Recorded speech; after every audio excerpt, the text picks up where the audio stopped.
બપોરે 2 વાગ્યાનો સમય છે, જ્યારે જહાજ મુન્દ્રા પોર્ટ પહોંચશે ત્યારે તેને સન્માન આપવામાં આવશે અને એ ગતિવિધિ કેવી સર્જાવાની છે તેની પડપણની અપડેટ અમે આપને આપતા રહીશું। પરંતુ હાલ જે ઐતિહાસિક ક્ષણ બનવા જઈ રહી છે કે જ્યાં નૌકાદળની નજર હેઠળ એક તસવીર અમે આપને બતાવી રહ્યા છે, વિડીયો ખૂબ મહત્વપૂર્ણ છે કે આખરે દેશમાં જે પ્રકારે સ્થિતિ સર્જાઈ છે તે પ્રકારે કોઈ જહાજ આવતું હોય તો એને કેટલી સુરક્ષા આપવામાં આવે છે એ આ વિડીયોના માધ્યમથી અમે આપને બતાવી રહ્યા છે।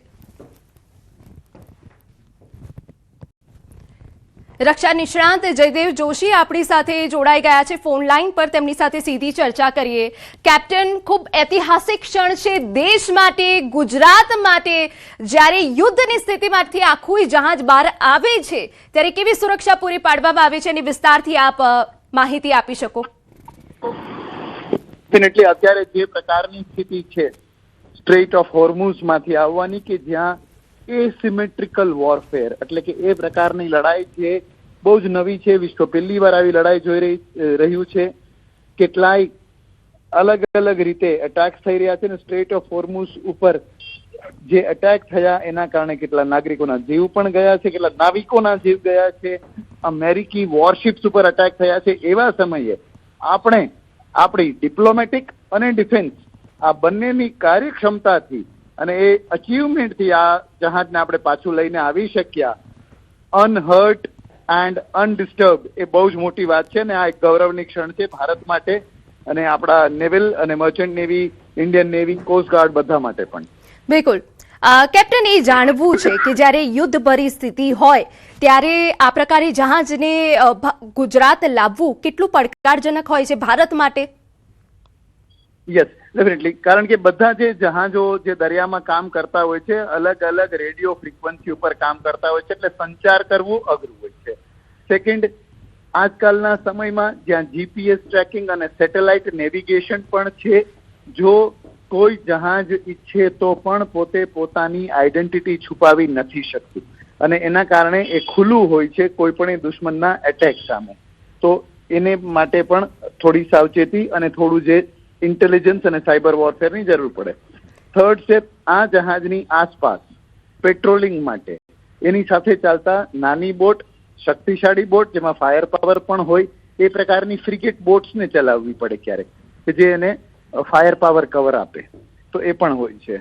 બીજી વાત જે બહુ આપણે ઘોષિત રીતે કહી ના શકીએ પણ યસ ડેફિનેટલી થયું હોય, જ્યારે આ જહાજ ભારતીય નૌસીમામાં ઘૂસે એટલે કે 12 નોટિકલ માઇલ્સ, દરિયામાં આ અંતરને નોટિકલ માઇલ્સ, કિલોમીટરને નોટિકલ માઇલ્સમાં મપાતું હોય છે જે ઘણું વધારે હોય, એમાં ઘૂસે ત્યારેથી જ કોસ્ટગાર્ડ પણ એના પ્રોટેક્શનમાં અને એની સાથે આવી જતું હોય છે।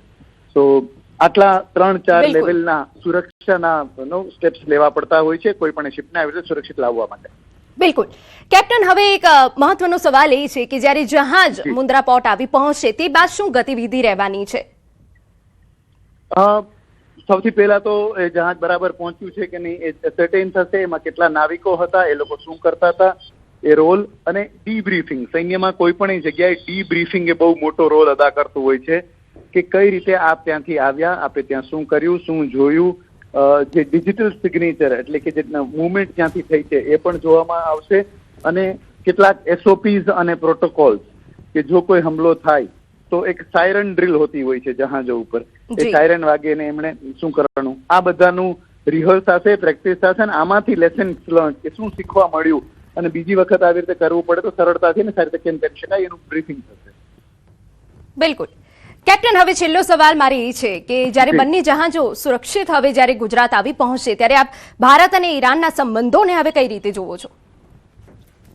ઈરાન સાથે હંમેશાને માટે સારા સંબંધ જ રહ્યા છે, પણ આ લડાઈના સમયમાં પણ ઈરાન સાથે વાતચીત કરીને વિદેશ મંત્રીના સ્તરની પણ વાતચીત થયા પછી આપણે આવી રીતે જો આ કરી શકતા હોય કામ તો એ વધારે જ ઉત્સાહ અને ભરોસો વધારશે। લડાઈના સમયમાં સૌથી મોટી કેઝ્યુઅલિટી એમ કહેવાય છે, સૌથી મોટું જે હતાહત થતું હોય છે એ ભરોસો અને વિશ્વાસ થતો હોય છે અને કોન્ફિડન્સ બિલ્ડિંગ મેજરની રીતે ભારત અને ઈરાન વચ્ચે આ પ્રકારનો આ સંબંધ, આ સંવાદ એ ઘણો સુધારો કરાવશે।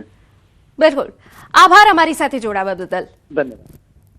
તો શિવાલિક જહાજ કે જેમાં 54,000 મેટ્રિક ટન એલપીજીનો જથ્થો છે, હવે થોડા સમયમાં, થોડા કલાકોમાં તે આવી પહોંચશે મુન્દ્રા બંદરે.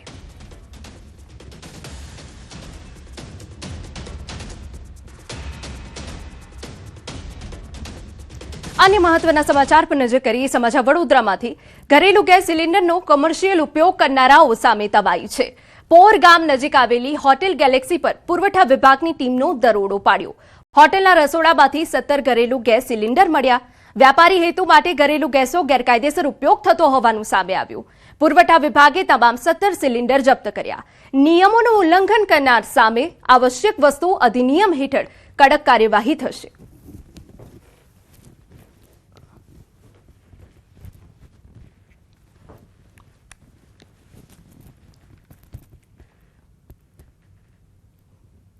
અને હવે બુલેટિનમાં આગળ વાત કરીએ. પાટીદાર સમાજ મેદાને.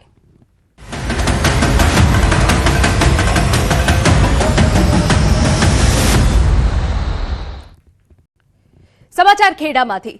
કઠલાણના લાસુંદ્રા ગામની યુવતીના પ્રેમ લગ્નનો મામલો. અન્ય સમાજના યુવક સાથે લગ્ન કરવા મામલે પાટીદાર અગ્રણીઓ મેદાને. યુવતીની માતાએ દીકરીને સલામત રીતે પરત લાવવાની માંગ કરી. એસપીજીના સદસ્ય મિતેશ પટેલનું સમગ્ર મામલે નિવેદન આવ્યું. પાટીદાર સમાજે દીકરી પરત આપો તેવું નિવેદન આપ્યું છે. કિંજલ રબારી પ્રકરણ બાદ ફરી ચર્ચામાં છે પાટીદાર યુવતીનો મુદ્દો.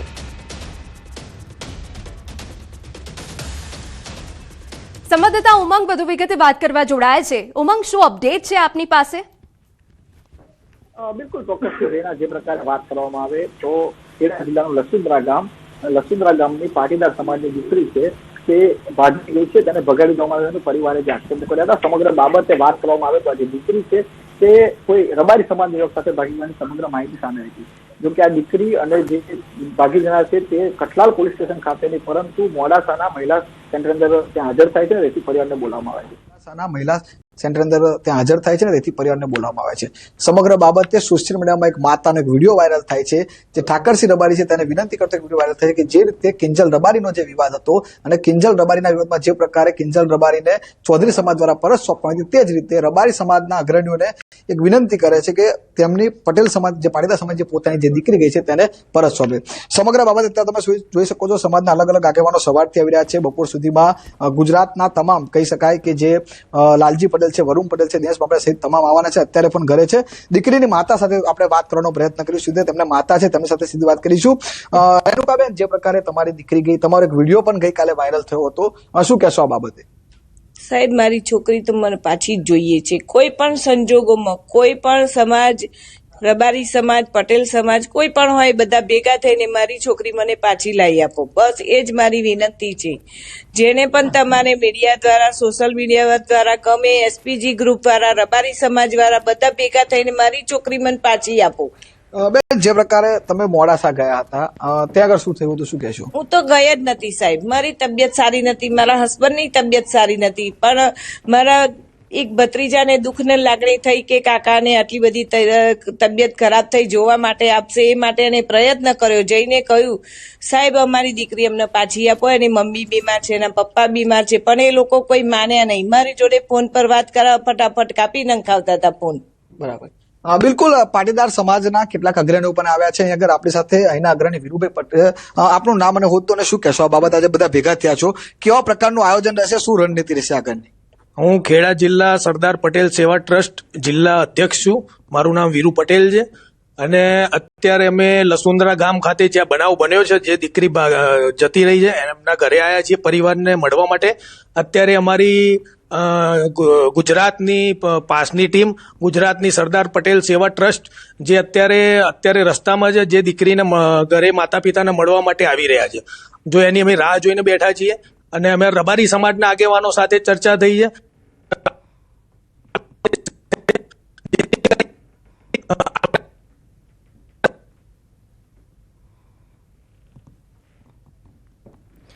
તો પાટીદાર અગ્રણી અને પરિવારજનો કે જે એક જગ્યા ઉપર એકઠા થયા છે, પાટીદાર દીકરી રબારી સમાજમાં લગ્ન કર્યા